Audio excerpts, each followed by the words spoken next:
자영업자에 대한 이야기 제가 누차 하고 있습니다. 현장 중심의 경기가 어떻게 돌아가는지. 현장 중심의 경기라는 것은 결국은 소비의 영역에 해당되는 부분이거든요. 이 소비가 많아져야지 경제가 훅훅 일어난단 말입니다. 그런데 와, 여기 심상치 않습니다. 자영업자 지금 장난 아닙니다. 2분기 지표가 나왔는데요. 2분기 지표를 보니까 이것이 한계입니다. 이 말이 맞는 것 같아요. 왜냐고요? 여러분 이 지표 한번 보세요. 2023년이에요. 2분기 자영업자 연책 7조 3천억 원입니다. 와, 이거 엄청나지 않나요? 7조 3천억 2분기만. 2분기라는 게 4월, 5월, 6월을 뜻하는 거예요. 그런데 연체가 7조 3천억 원이 됐다는 이야기예요. 심각하죠.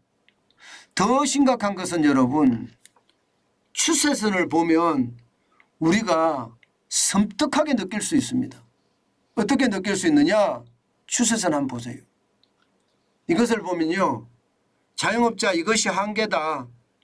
저는 그 말이 틀린 말이 아니라고 생각합니다. 2018년 보세요. 자영업자 대출 연체율이 2조 7천억 원이었습니다.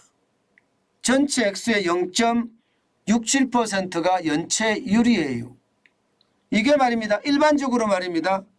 최저임금을 올렸을 때도요. 2018년, 2019년 사이를 보면 생각보다 많이 안 늘었습니다. 최저임금을 2018년에 16.4%, 2019년에 10.9% 올렸잖아요. 그래서 2조 7천억 원이 3조 3천억까지 올라가기는 했어요. 0.78로 올라가기는 했어요. 그러다가 2020년에는 3조 1천억 원으로 0.61로 떨어졌고요. 그리고 2021년에는 2조 6천억으로 0.46까지 떨어졌습니다. 2022년도 말입니다. 0.65%로 떨어졌습니다. 4조 1천억 원으로. 그런데 2023년에 급격하게 늘어나죠. 급격하게. 2023년 1분기 1% 연체율입니다. 6조 3천억 원. 그리고 2분기 1.15%의 연체율입니다. 7조 3천억 원. 2014년 4분기 1.31% 이후 8년 9개월 만에 최고치입니다. 충격적이죠, 여러분. 충격적. 이것은 여러분 윤석열 정부가 잘못해서가 아닙니다. 이것은 이 그래프에도 다 나타나 있습니다. 기본적으로 말입니다. 2020년 2019년 3조 3천억 원인데 3조 1천억 원으로 줄어든 것은요. 결국은 자영업자 손실보상금 때문이에요. 손실보상금, 재난지원금 엄청나게 뿌려대서 2020년, 2021년, 2022년 다 감춰왔습니다. 다 감춰왔어요. 실질적인 자영업자 장사 못해서 빚으로 버텨왔는데 빚으로 버텨온 자체마저도 통계를 왜곡시켜서 보여주지 않았다는 뜻입니다. 정부가 돈 풀어서 말입니다. 이거 막았거든요. 그런데 그게 현실이 된 거예요. 현실이. 작년 기본적으로는 윤석열 정부가 출범하고 난 이후에 이제 손실보상금을 줄 것도 없고요. 그때부터는 자영업자들이 오롯이 영업해서 벌어서 대출을 갚아야 되는데 못 갚는 사람들이 기하급수적으로 늘어난다는 거예요. 기하급수적으로. 굉장한 속도진이요. 굉장히 속도죠. 야, 이 정도면 여러분 이게 1분기에 6조 3천억 원이 2분기에 7조 3천억 원이 됐다는 건 충격적인 숫자입니다. 조라는 숫자가 여러분 그냥 한 산업을 망가뜨릴 수도 있거든요. 7조 3천억이고 연체율이 1.15%입니다. 이래도 안 망한다고 이야기할 수 있을까요? 이래도 말입니다.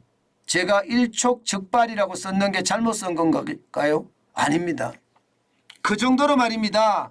자영업자 심각해지고 있다는 뜻입니다.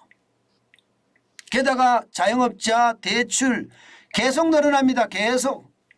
심각할 정도로 늘어나요. 2022년에 1019조 8천억 원이었잖아요. 1분기에 1033조 7천억 원이 됐습니다. 그런데 2분기 보세요. 또 올라갔어요. 또. 예, 1043조 2천억까지 올라갔어요. 2분기만 6월까지. 아니 자영업자 부채가 줄어들어야 정상이잖아요. 장사해서 벌어서 이자를 갚는 게 정상이에요. 그런데 자영업자들이 그야말로 엄청나게 지금 어렵다는 이야기잖아요. 실제로도 보세요 여러분.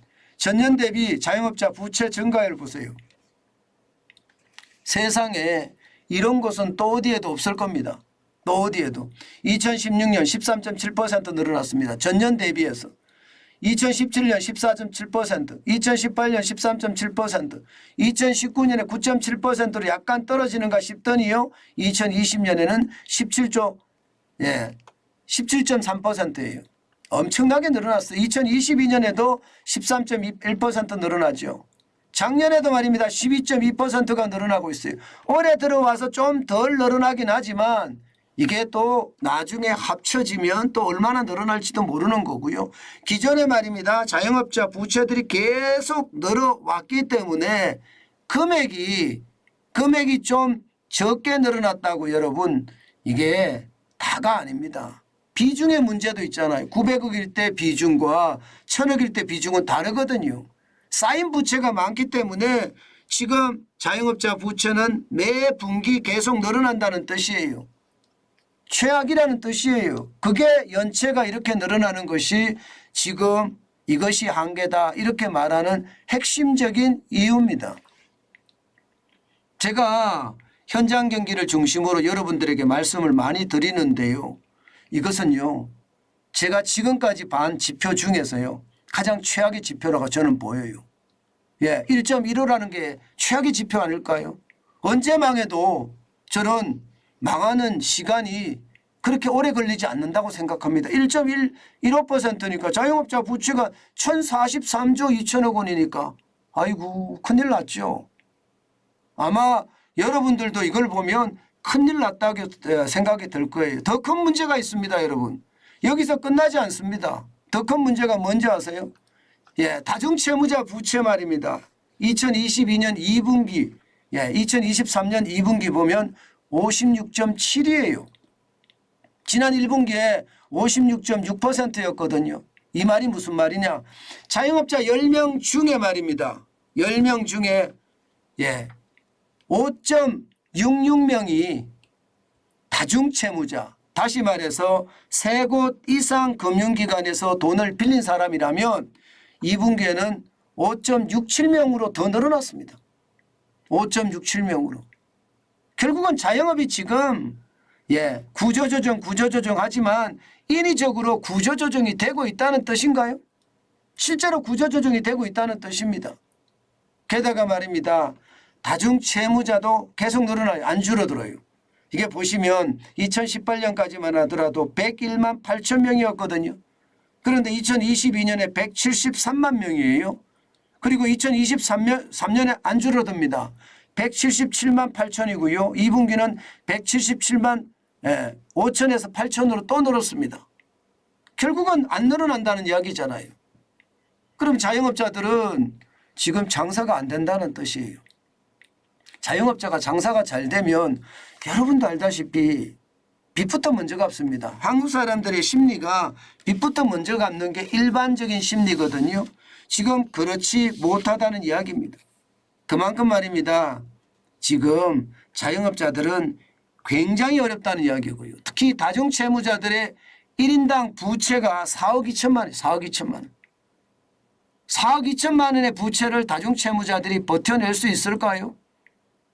저는 이거 버텨내기가 진짜 어려울 거라고 생각합니다. 버텨내기가. 그만큼 말입니다. 지금 자영업의 부실은요. 언제 터져도 이상하지 않다. 이렇게 이야기할 만큼 지금 상황이 굉장히 나쁜 거예요. 제가 여러분들에게 이야기할 때 가장 중요한 초점을 두는 것은요. 항상 똑같습니다. 이게 경제의 바닥이 어떻게 돌아가느냐. 이 바닥이 잘 굴러가야지 저는 경제 전체가 잘 굴러간다고 생각해요. 지금 바닥에 돌아가는 모양새를 보면요. 야, 이게 경제가 맞나? 저는 이런 생각을 하거든요. 그만큼 최악의 상태가 지금 되고 있다는 뜻입니다. 참 안타깝죠, 여러분. 저도 시장을 보면서 말입니다. 안타까운 생각을 참 많이 하는데요. 야, 자영업자들이 이 정도라고 하면 그것은요. 예, 그 어느 때보다 위험할 가능성이 크다. 저는 그렇게 생각합니다. 예, 상황이 점점 나빠진다는 것, 그게 현실이 된다는 것. 이게 제일 중요한 게 예, 바닥 경기거든요. 근데 바닥 경기가 이렇게 무너진다는 것을 보면 말입니다. 야, 참 큰일이 났구나. 도대체 예, 이렇게 가는 것은 어떻게 막아야 되나. 뭐 그런 생각을 아마 할 수밖에 없을 겁니다. 그 정도로 충격적인 저는 수치라고 생각해요. 제가 여러분들에게 바닥 경기가 좋아져야 된다는 이야기 많이 하는데요. 현실이 되고 있다는 이야기입니다.